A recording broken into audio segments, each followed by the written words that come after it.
Teorema. Sean F definida del conjunto I a los reales y G definida del conjunto J a los reales, dos funciones tales que F es continua en A. F de I es un subconjunto de J, es decir, la imagen del dominio de la función F está contenida en J. Y G es continua en F de A.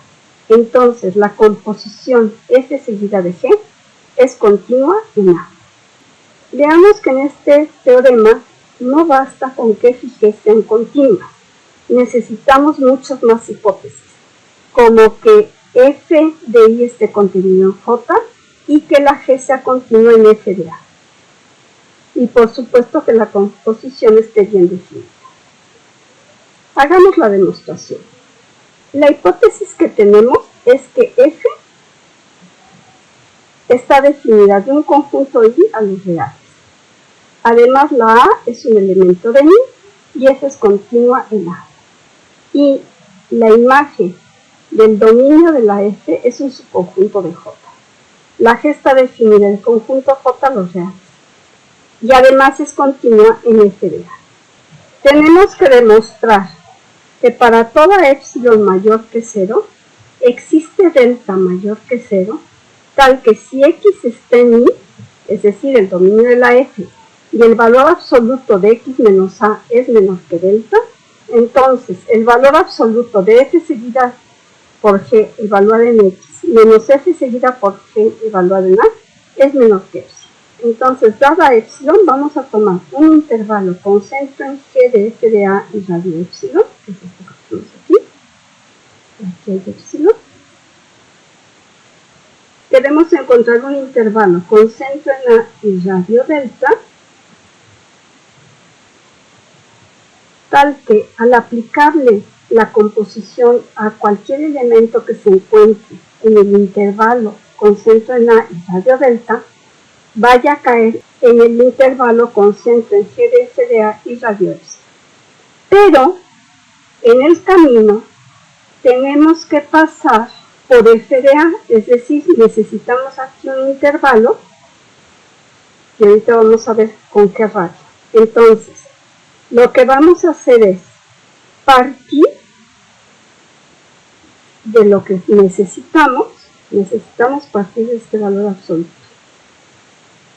Entonces, vamos a encontrar una eta, o sea, un intervalo con centro en F de A y radio eta, ¿sí? Tal que a la hora de tomar cualquier punto en el intervalo con F de A y radio eta y aplicarle G, nos vaya a caer en el intervalo con centro en G de F de A y radio epsilon.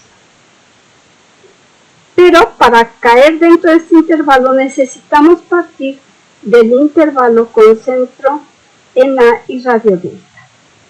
Por lo tanto, tenemos lo siguiente. Como G es continua en F de A,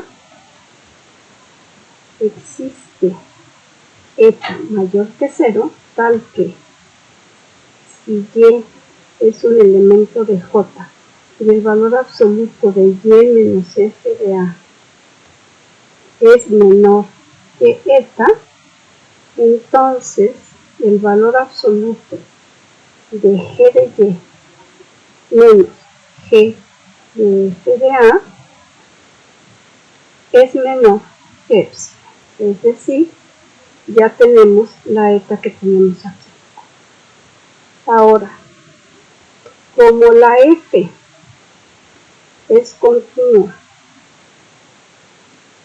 en A, dada eta mayor que 0, existe delta mayor que 0, tal que si X está en I y el valor absoluto de X menos A es menor que delta, entonces el valor absoluto de F de X menos F de A es menor que eta. Pero recordemos que F de I, que es el dominio de la F, está contenido en el dominio de la G, es decir, en J. F de X está en J. Eso quiere decir que F de X es una de las Y que tenemos aquí. Tenemos Y en J. Ahora tenemos F de X en J. Y el valor absoluto de Y menos F de A menor que eta. Y el valor absoluto de F de X menos F de A menor que eta. Entonces se va a cumplir que el valor absoluto de G, ahora en lugar de poner Y vamos a poner F de X menos G de F de A es menor que eso, que era lo que se quería demostrar. Por lo tanto, F seguida de G es continua en A. Veamos un corolario. Sea F definido de un conjunto I a los reales continua en A que pertenece a I. Entonces, F al cuadrado es continua en A. Hagamos la demostración. Las hipótesis que tenemos es que F está definida de un conjunto I a los reales. A es un elemento de I y F es continuo en A. Tenemos que probar que F al cuadrado es continua en A.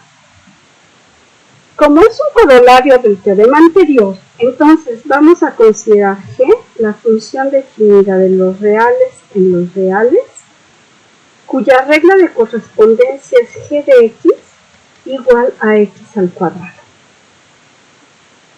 Sabemos que esta función es continua en todos los reales.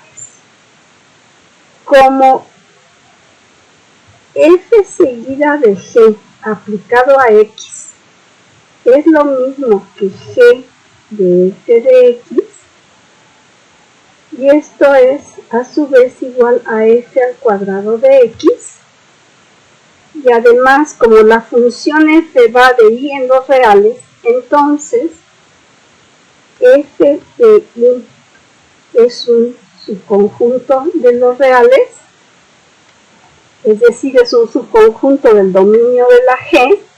Entonces, por el teorema anterior, podemos concluir que F al cuadrado es continuo en A.